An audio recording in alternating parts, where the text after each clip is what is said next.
I'm really agree that leader is not born, but leader is a process. Uh, it is when I was in Malang, in my country, we have a meeting, discuss about taking a path to the future. In the discuss, some of my colleagues said that we have a bad song from Kus Plus. Bukan lautan hanya kolam susu. According to my friends, it just ask me for sleeping. This song is not ask me for struggle. Maybe, according to me, consciousness about our nations is more important to be motivations to our generations to what's that to develop the countries. As my experience in Indonesia, I think we do not get what's that develops in economic maybe and other, because many of us lazy to do something, because we just know that our country is having many things, resources maybe. If we compare with Japan's, there's nothing, but they can do something, everything, and he can develop their countries. I want to your comments whether the awareness about the nations, or for example, our nation is safe or not safe, is influenced to the young generations or not. Thank you. I'm sorry, again, he wants, sir? You wanted to know the awareness, you say? Okay, the comment. What is my conscience about the country? I'm safe with the country, so my country, my nation do not struggle hard. I want to comment to the speaker in front of whether what that the conscience of our the nation is influenced to what's that to motivate the people to struggle hard to. Can I answer? Yes, please. Okay. Bapak, sekarang Bapak bilang di sana tak ada orang yang rajin. Saya ingat di sini tak ada orang yang rajin. Now I know in your country pun orang malas. Di sini pun kita kata ada orang malas. Right, so now what to do? Macam mana nak cari ubatnya ni ya? I think it starts at school. I notice there are many young people here. You cannot think of the country now, how to solve the country's problem. First, I think you have to solve your own problem. You have to learn to be disciplined. You have to be disciplined, and you have to exercise your own consciousness in getting involved in everything that at your level now, you know. You must volunteer. How many Malaysians, you know, how many people actually are into this tradition of volunteerism? How many times have you volunteered to help anybody? Or volunteered to do anything at all? You know, when I was young, you know, my mother has got a nickname for me, you know. She said, I'm the Pak Sanggup. Yes, sanggup buat apa? Kalau ada piknik, saya sanggup goreng mihun. Kalau tak ada transport, saya sanggup bawa motorkar. Kalau nak bersih apa-apa, saya sanggup bersihkan. Pak Sanggup. You must learn that because you have to experience it.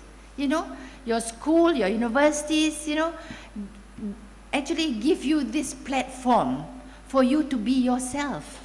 in and outside the classroom. Even in the classroom, you can show leadership by helping your friends. In my school, we have this motto, berdisiplin dulu, and then bersatu. You have to work together. All right? It doesn't matter lah where you're from. We are here now. We don't care where you're from. Who found us or who didn't find us. We are here now. We are all together now. So bersatu. And then berdikari. There are times you have to be independent. As an independent learner. You don't depend on other people. So I think that is what it is. At students level and so on and so forth. And later on, then who knows, one day people will say, wow, like in my school, we expose the children to so many things. In 1 year, they have 6 or 7 expeditions all over. We take them mountain climbing, scuba diving, kayaking, horse riding, semua buat. Okay? All of them. Girls and boys. And they call this character building. Yes, it builds character. Maybe out of 100, there could be one leader.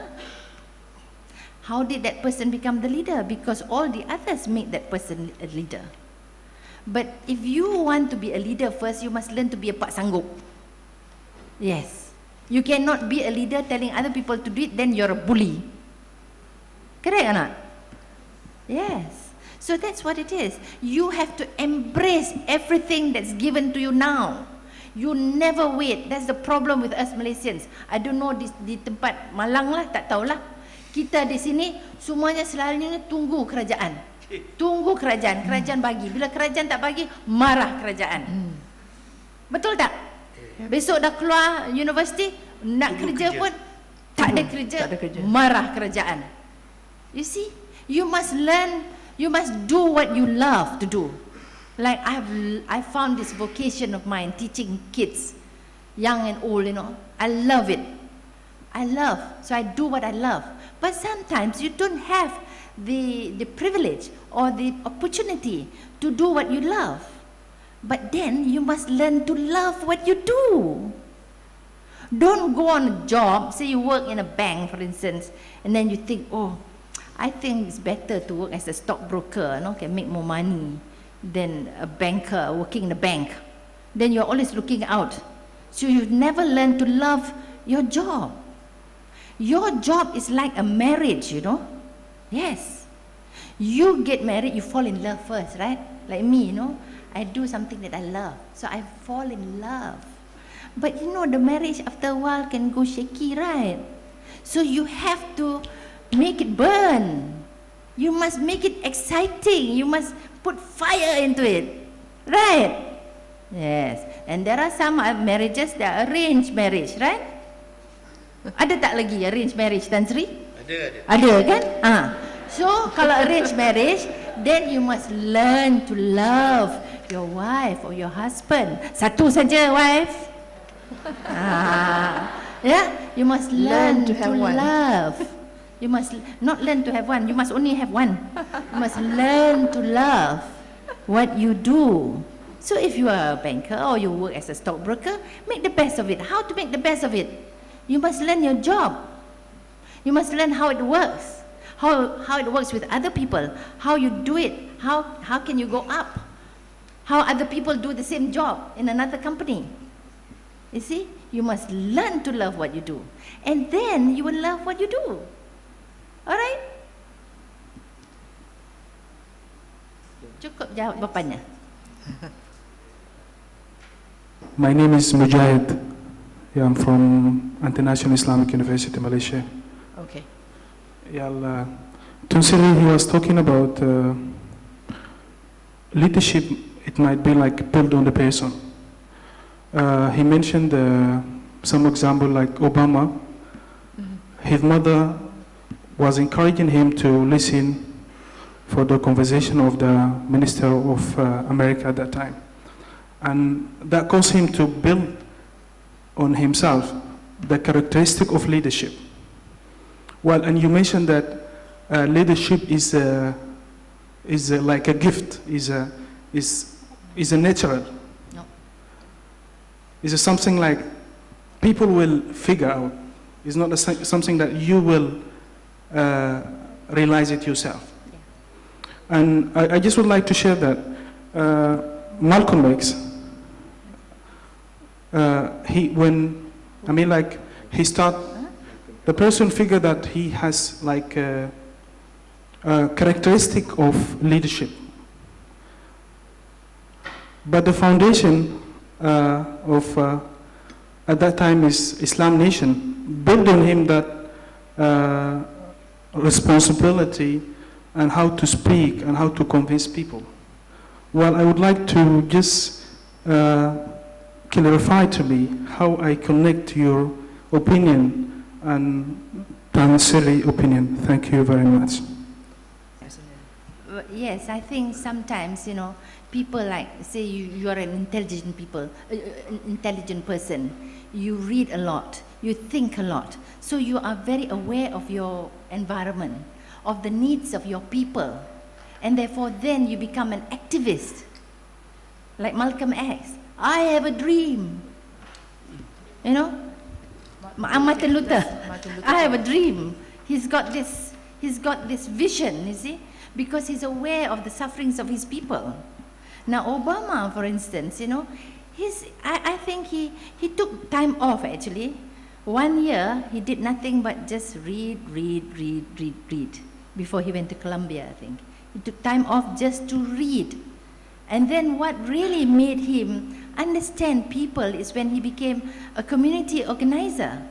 And what's great about him, he didn't go in there to say, look, I am your leader, I am your organizer, I'm going to organize you. No, he didn't do that. What he did actually, he got the other people to organize themselves. He just facilitated them. So all these women and all that, you know, he was just at the back, very happy, you know, at the back, looking at them, doing so well. And then later on, when he wanted to win the first Senate seat, he lost actually, because people then thought he was not black enough. All right, he lost the first time round. He learned from that failure. But he had a vision. He had a vision for America. And at the right time, if he had come earlier, he wouldn't be president now. He is president now because he is at the right time. Isn't it? Right? Yeah. At the time of history, you know, that they needed somebody like him, you see. And then that's how. I think I cannot emphasize more on the power of reading.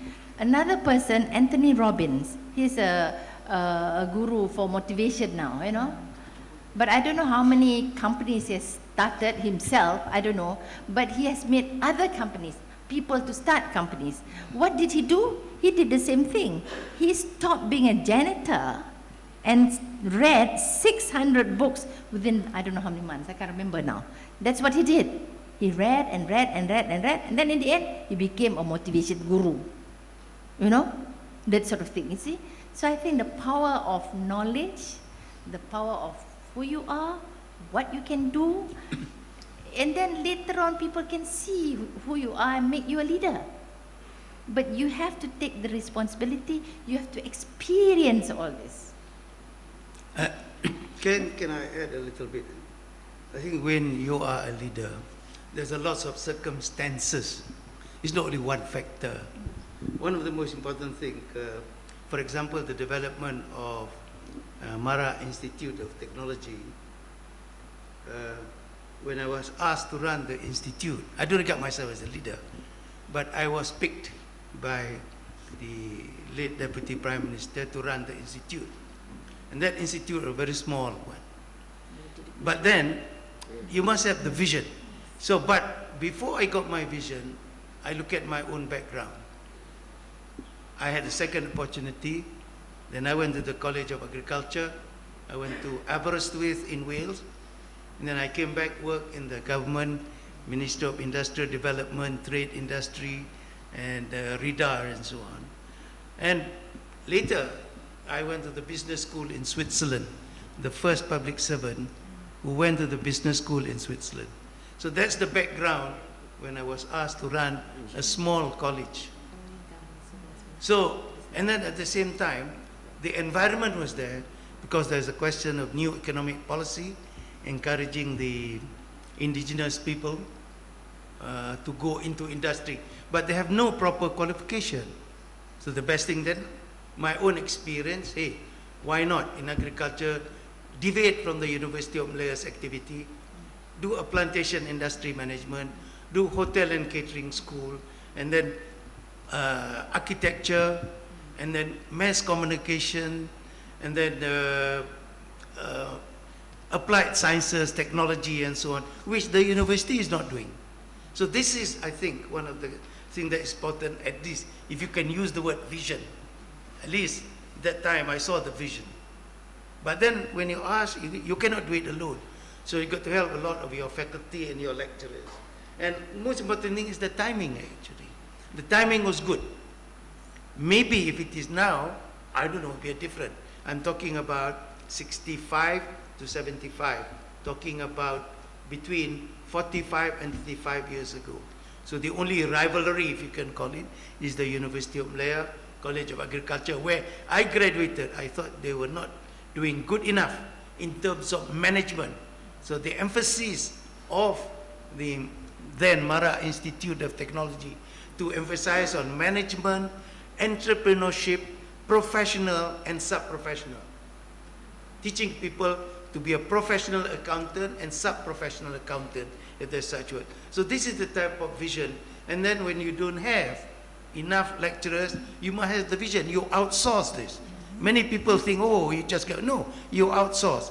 At one time, there were about 2/3 of the faculty members were outsourced, not full-time, because we don't have enough people, and we were expanding.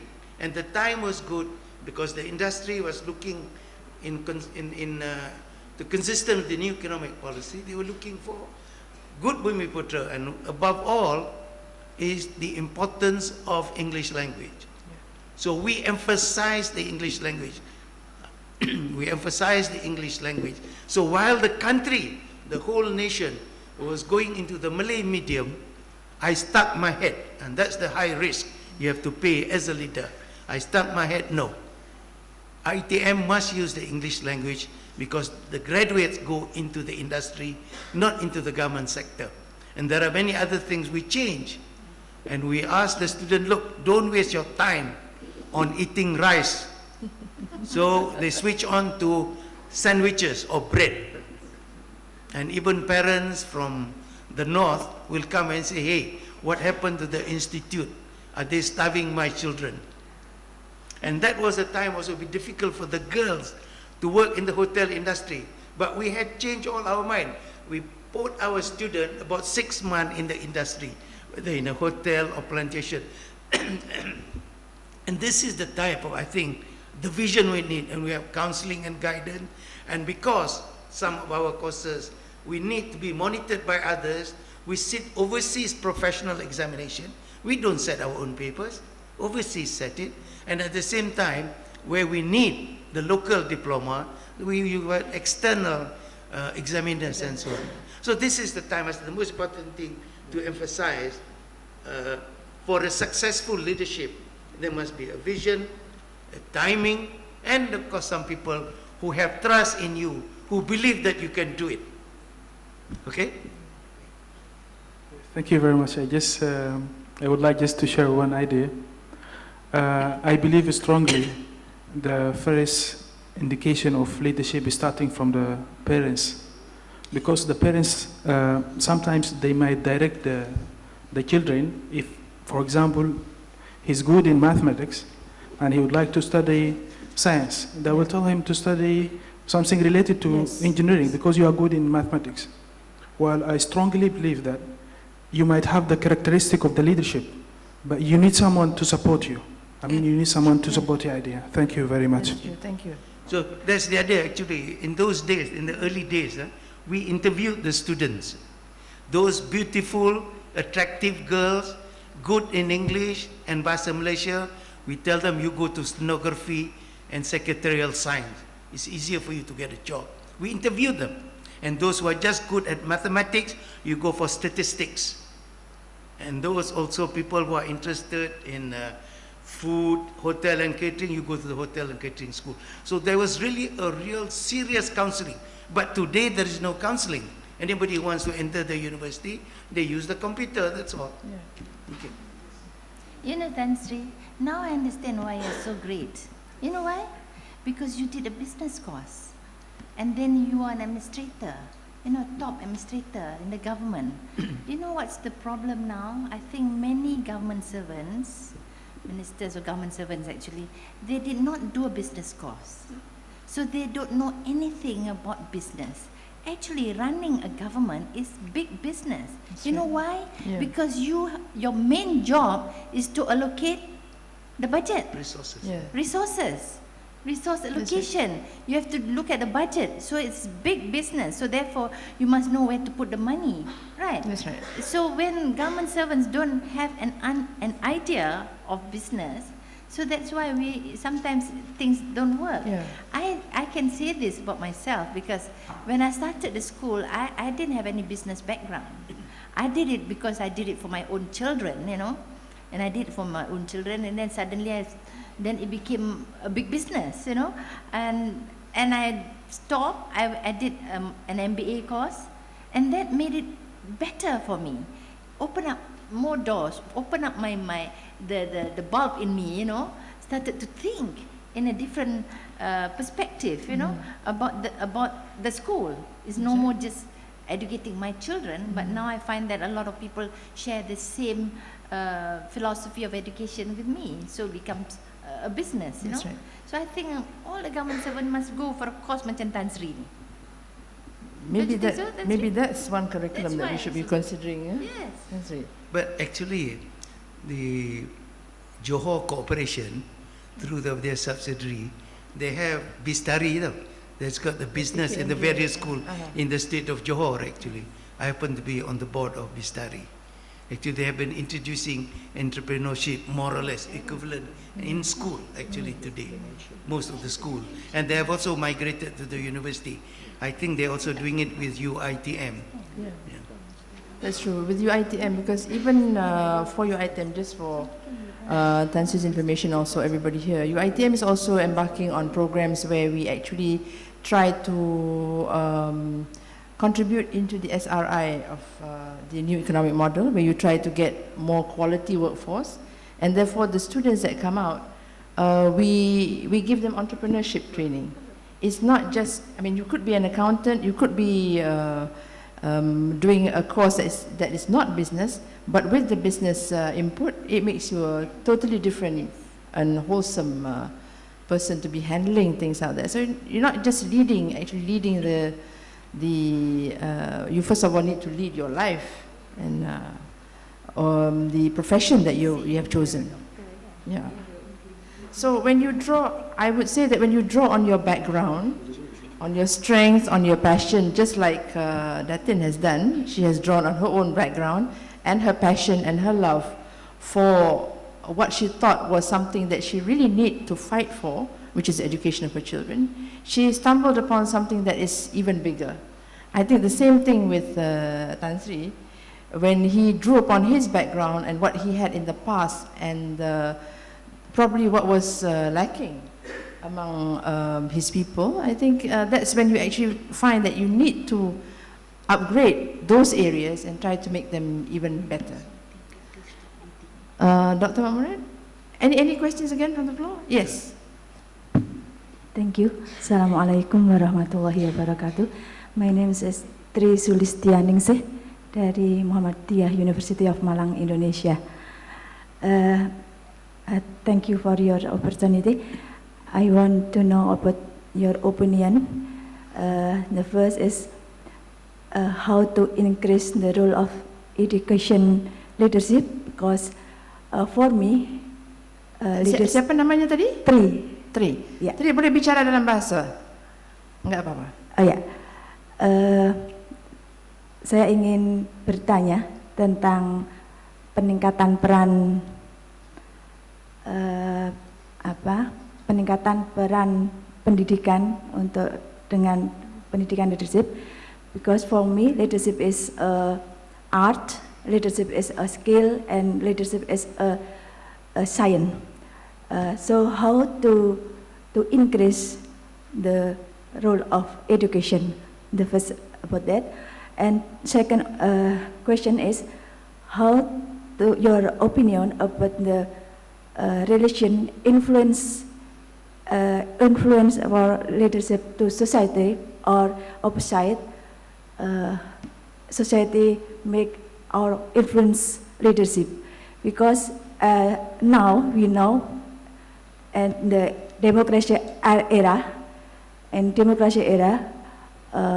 engagement or participation of society was higher. So sometimes make influence the leadership. Maksud saya bahwa saat meningkatnya peran demokratisasi, masyarakat justru yang lebih banyak mempengaruhi pemerintah, not like your said last time. Okay, I want to know your opinion. Thank you. When I said that society influences the leadership, that's what you're saying, right? Yeah. So we make our leaders actually, and we deserve the leaders that we put in office. So that's why I said that we have to think.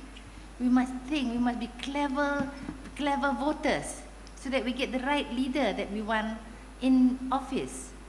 You know, because now, especially now with the internet, with all the information all over the place, leaders cannot fool you anymore, right?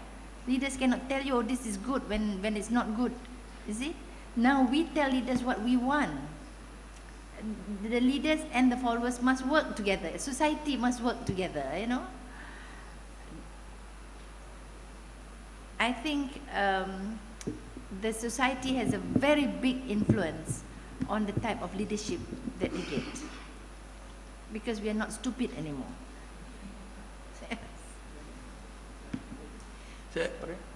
Saya perhatikan, ya, just to answer your question.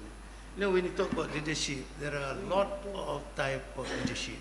I mentioned earlier just a few: political leadership, academic, professional. Even in each own field, there's always a leader.